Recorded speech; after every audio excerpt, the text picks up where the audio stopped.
另外一个问题是说，尽管民进党是中央执政，可是，在立法院什么东西都推不动，所以事实上，这个政府在执政的并不是民进党，就是这个僵局要怎么样子解开？那赖清德主席曾经讲过说啊，我们这个举手输了，但是要赢得论述啦，但谁理你啊？票输了就是输了啊，所以民进党想推的东西。就是推不动啊，怎么办呢？包括现在中央政府总预算也没有办法这个复委啊，所以如何打破僵局，让民进党成为真正的执政党这件事情，奕传怎么看？其实就是从这个总预算或者从这个什么宪法法庭的人数来计算的话，就很简单，就是国民党跟民众党就是要让这个政府很难运作，或者根本运作不下去，所以在这个总预算这件事情上，你说拿26亿来换3兆，如果一个很功利、很现实的阁揆，他说26亿啊，我给你62亿，你其他都让我过。我们以前在县市议会就这样啊，我以前在台中的时候，我们有1年的总预算，只砍一个东西，就是王义川的特支费。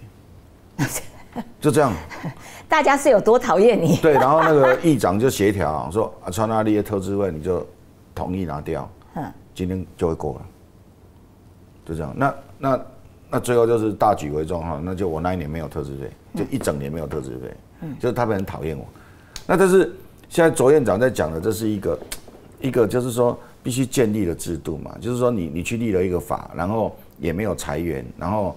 就逼中央政府一定要编这笔钱，因为像这种几亿的事情，这个过了，后面会不会有个260亿的？就忽然间加了一个260亿，下一次就2600亿，再来就2亿6千万。按那意思来讲，按那个行政权就给你们弄就好了。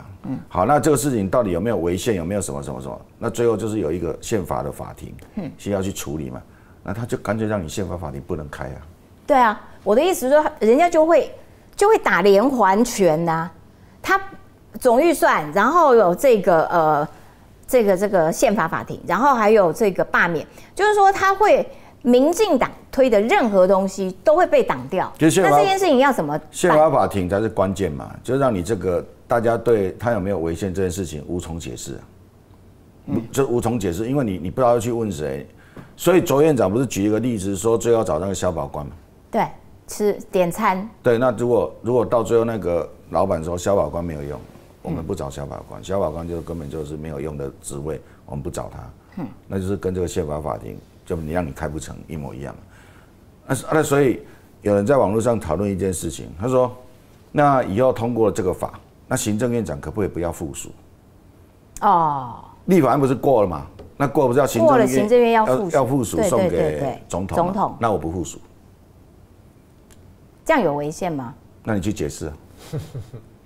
那你去宪法法庭，宪法庭如果开不成，宪法法庭也开不成。逻辑上是不是这样？所以这是民进党想出来的一个招。没有，这个是网络上有人在提这个逻辑上啊，就讲那个逻辑，就是说，立法院通过了一个，然后行政机关说窒碍难行，所以他就跑去宪法法庭说，那个通过那个不行嘛，那所以如果现在立法院通过之后，那行政院就我也不会附属你，那立法院说你不附属我。怎么可以在你这个违宪？你的行政院长摆要签名，然后送给总统3日后公布，3日后实施后公布。那这个时候立法院说，那我要去跟宪法法庭请他释宪。宪法法庭不是被你们毁了吗？宪法诉讼法庭所以好，那你就说，那你没办法释宪的，那你就是这个阁揆藐视国会藐视立法院，巴拉巴拉巴拉，你给我下台。所以你们会支持？就干脆倒阁吗？没有，你要讲啊，不是叫你下台对不对？下台是不是倒阁？对啊，好像没有，你要自己辞，我没有要倒阁，你自己辞。那我没有要辞啊。你说你没有要辞就违宪，那违宪你再去解释。那时候就成为一个我在讲的是一个逻辑啦，但是政治现实上会不会搞到这种僵局？应该理论上看起来不会啊，可是逻辑上就这样嘛。那逻辑上是这样的话，这个。我也不知道学宪法的老师们，或者是学这种行政法的老师们，他们怎么看待？就是说，那如果真的有一个行政院长，那我不附属可以吧？那你去找宪法法庭啊。那如果走到这一条路，这网络上的的人在讨论这件事情。如果走到这一条路，那谁能解这个僵局啊？对，没有办法。总统可能要开院纪。那你倒阁，你倒阁，我就给你解散国会。你倒我阁嘛？对。那我就大家有这种恐怖平衡。对，这个也蛮有趣的。我想请问吴峥啊，就是说你会不会常碰到很多人就会跟你讲说，很多支持者会跟你讲啊，民进党不好啦，你看啊，这个举手都输人家，啊这样变得什么事情都没办法做啦，民进党啊，你们要想一个办法出来啦，来对抗蓝白的联手。有常常听到，最常听到就是说，那怎么办？那现在啊，立法院在乱搞，不能这样下去了，要罢免啊，通通要罢掉。哦，这种是最常听到的声音了。那刚刚阿川讲的，我觉得那个是终极的情境了，就是假如宪法法庭真的被瘫痪，因为这跟打篮球一样嘛。如果有一边打篮球的时候一直架拐子，通常裁判就要吹嘛。而如果裁判你又把他哨子拿掉，不让他吹，那之后怎样？一定是另外一边可以堵篮，我也架回去嘛。最后两边又打起来。但问题如果走到这一步，那球也不用打了嘛，就变打架了。所以这是终极情境了。那我们现在都还是希望说，其实一层一层推回来。那假如总预算一直卡下去，我觉得包含党、包含行政院，其实要跟社会解释清楚，就不是很多事不是我们不做，因为按照预算法的规定，如果总预算一直不过，那就是过往例行性的业务继续走嘛。但是你任何要做新的预算、新的计划，通卡住。所以包含明年本来军公教可以加薪3%。那总预算一直不过，明年就没办法加薪。那本来明年的夜班护理师的这个相关的薪资，对，可以调涨，但是明年也没有了。啊，本来这个明年有一些癌症筛检的全国41经费，哇，那我们也要跟大家解释清楚啊。本来政府已经规划好，明年要给大家补助更多，但是蓝白不给我们预算过嘛，那就变成说大家没有办法享受到这个福利。所以你们到最后的诉求就是说。反正到最后受害的是全民，这样子的论述来回击蓝白的立法院的联手咯。我觉得这个是一定要去把它讲清楚了，因为可是除了总预算之外，因为所有的案子都是一样民进党要干嘛都过不了。国民党的内部他们也很多意见啊。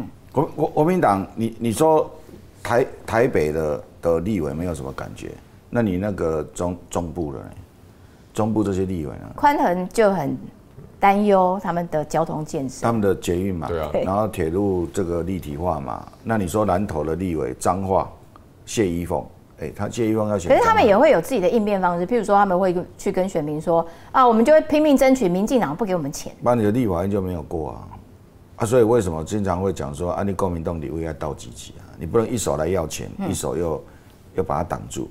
好了，那你挡住，你说我最终还是会给你呢？最终还是会给你，那你现在为什么要挡呢？就是我最终还是会给你，那你为什么现在要挡呢？你国民党要跟大家讲，所以国民党内部有这种压力，所以如果都没有这种压力，就现在不会再协商了。如果都没有压力，就干到底，就是我就不让你过。你说什么公教人员加薪3%，你不到通去骂民进党。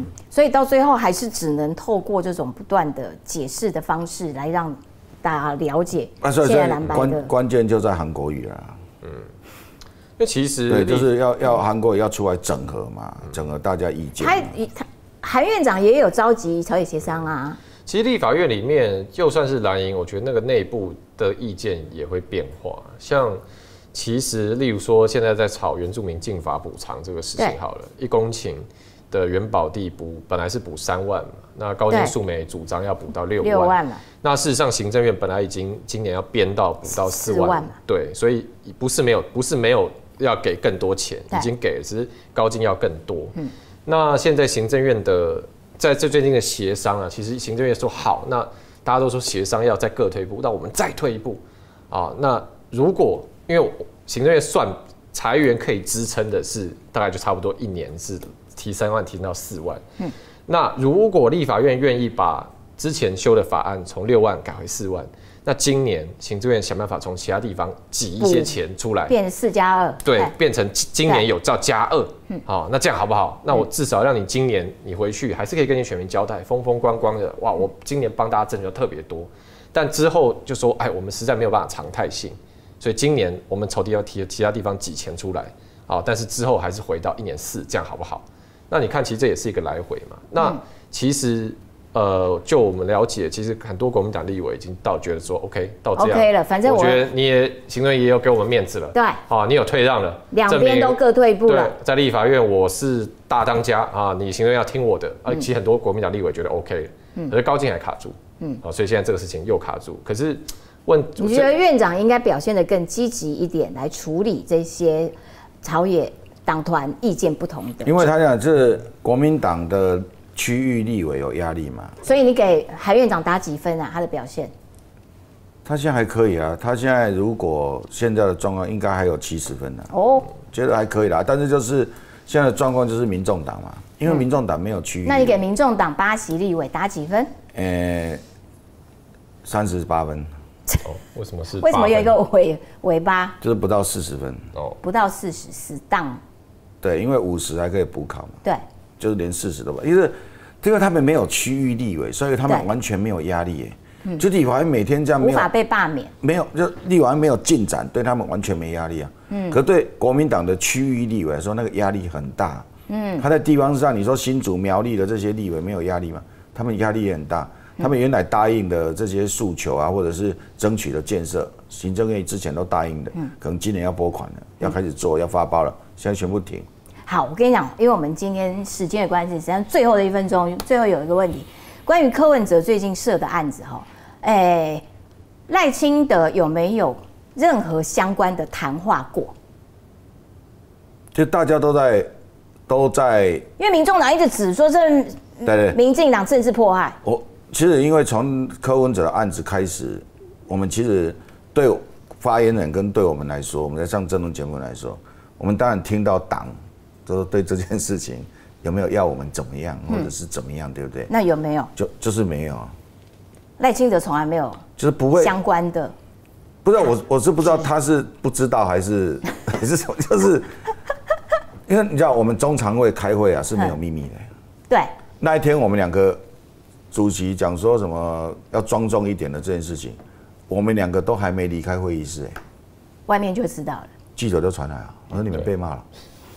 我说骂什么？我说主席刚刚不是骂你们吗？我说他骂我们，然后我去参加政论节目，一走进去，所有来宾就说：“给他一个无证给我没有。”就是我们的中常会是没有任何的这种秘密的，所以对主席来说，他怎么可能去下跟柯文哲案的任何指示？甚至连民进党几个民意代表后来有案子的这些事情，他也没有评论过。对，他也没有评论过，完全没有就对了。对，所以民众党对于民进党指控政治追杀这件事情，你们听到有什么反应？就这个一笑置之哈，这4个字不能用，因为黄国昌会生气。我觉得比较像他们在写科幻小说了。你觉得民众党其实比较像在写科幻小说？对啊，因为就完全没有这个事情嘛。那反而是。外界不是对于案情有很多的关心嘛？例如说，橘子是不是要列被告什么什么？反正他们每次都出来说是科幻小说乱讲一通，但后来都成真嘛。所以我觉得比较是他们的想法跟现实脱节了。好，今天非常感谢2位帅哥来到我们岂有此理哈！下次有机会我还要借重2位的这个人气，好再来帮我站个台，好吗？谢谢2位，下次再来，拜拜，拜拜。